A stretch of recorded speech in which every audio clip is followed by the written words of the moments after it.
and I'd like to talk about one person who was very, very important, who was a part of this throughout and who was such a strong pillar of support. Hi friends, வணக்கம், welcome back to Tamil Mithran.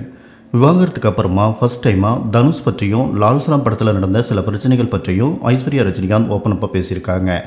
Aishwarya Rajinikanth டைரக்ஷனில் லால் சலாம் படம் போன மாதம் release ஆச்சு. விக்ராந்த், விஷ்ணு விஷால் இந்த படத்தில் நடிச்சிருந்தாங்க. இதில் சூப்பர் ஸ்டார் ரஜினிகாந்த் முக்கியமான கேரக்டரில் நடிச்சிருந்தார். ஆனாலும் இந்த படம் எதிர்பார்த்த அளவுக்கு வெற்றி பெறலை. இந்த நிலையில் லால் சலாம் படத்துடைய தோல்வி பற்றி ஐஸ்வர்யா ரஜினிகாந்த் விளக்கம் ஒன்று கொடுத்துருக்காங்க. படத்தில் சூப்பர் ஸ்டார் ரஜினிகாந்த் இருந்ததும் நாங்கள் அவரோட கேரக்டர் மேலே கவனம் செலுத்தினதால கதை அதோட இம்பார்ட்டன்ஸை இழந்துருச்சு. 21 நாட்கள் படப்பிடிப்பு நடத்தி ஃபுட்டேஜ் காணாமல் போயிடுச்சு. ஆயிரக்கணக்கான ஜூனியர் ஆர்டிஸ்ட்டை வச்சு 10 கேமராக்கள் மூலமாக ஒரு கிரிக்கெட் போட்டியை லைவாக ஷூட் பண்ணியிருக்கோம். இதெல்லாமே மிஸ் ஆயிடுச்சு. அது மட்டும் மிஸ் ஆகாமல் இருந்திருந்தா நாங்கள் சொல்ல வந்த விஷயத்தை இன்னும் தெளிவாக சொல்லியிருப்போம் அப்படின்னு ஐஸ்வர்யா ரஜினிகாந்த் விளக்கம் கொடுத்துருக்காங்க. மேலும் அனிருத் பற்றி என்ன நினைக்கிறீங்க? உங்களால் அறிமுகப்படுத்தப்பட்டவர் இன்னைக்கு இந்தியன் சினிமாவில் ஒரு முக்கியமான இசையமைப்பாளராக கலக்கிட்டு இருக்காரு. அவரோட வளர்ச்சியை பற்றி நீங்கள் என்ன நினைக்கிறீங்க அப்படின்னு கேள்வி கேட்கும்போது எனக்கு ரொம்பவே சந்தோஷமாக இருக்குது. அனிருத் சினிமாவுக்குள்ளே வந்ததுக்கும் மியூசிக் டைரக்டர் ஆனதுக்கும் எனக்கும் ஹானஸ்ட்லி எந்த சம்மந்தமும் கிடையாது.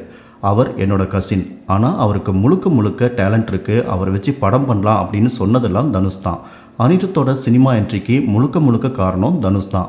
அனிருத்தோட பேரண்ட்ஸ் அவரை சிங்கப்பூரில் படிக்க வைக்கணும் அப்படிங்கிற மாதிரி சொல்லிட்டு இருந்தப்ப இல்லை அனிருத்துக்கு ரொம்ப டேலண்ட் இருக்குது, என்னை நம்புங்க அப்படின்னு சொல்லி அவருக்கு கீபோர்டு வாங்கி கொடுக்கறதுலேருந்து படம் பண்ண வச்சதுலேருந்து 3 மூவியில் எங்கிட்ட அனிருத்காக ரெக்கமெண்ட் பண்ணதுலேருந்து ஃபுல் கிரெடிட்டும் தனுஷ்க்கு தான் போகணும்.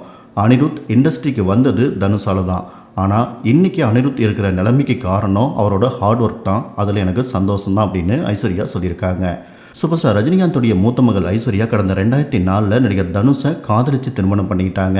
இந்த ஜோடிக்கு யாத்ரா, லிங்கா அப்படின்னு 2 மகன்கள் இருக்காங்க. சுமார் 18 வருடங்கள் சேர்ந்து வாழ்ந்த இந்த ஜோடி 2022 திடீர்னு தங்களோட விவாகரத்து அறிவிப்பை வெளியிட்டிருந்தாங்க. இதை தொடர்ந்து தற்போது தனித்தனியாக தான் வாழ்ந்துட்டுருக்காங்க. விவாகரத்து அனௌன்ஸ் பண்ணதுக்கு அப்புறமா நேரடியாக தனுஷ் பற்றி பேசாத ஐஸ்வர்யா ஃபர்ஸ்ட் டைமாக அனிருத் பற்றின கேள்விக்கு தனுஷ் பற்றி ஓப்பன் அப் பண்ணி பதில் சொல்லியிருக்காங்க.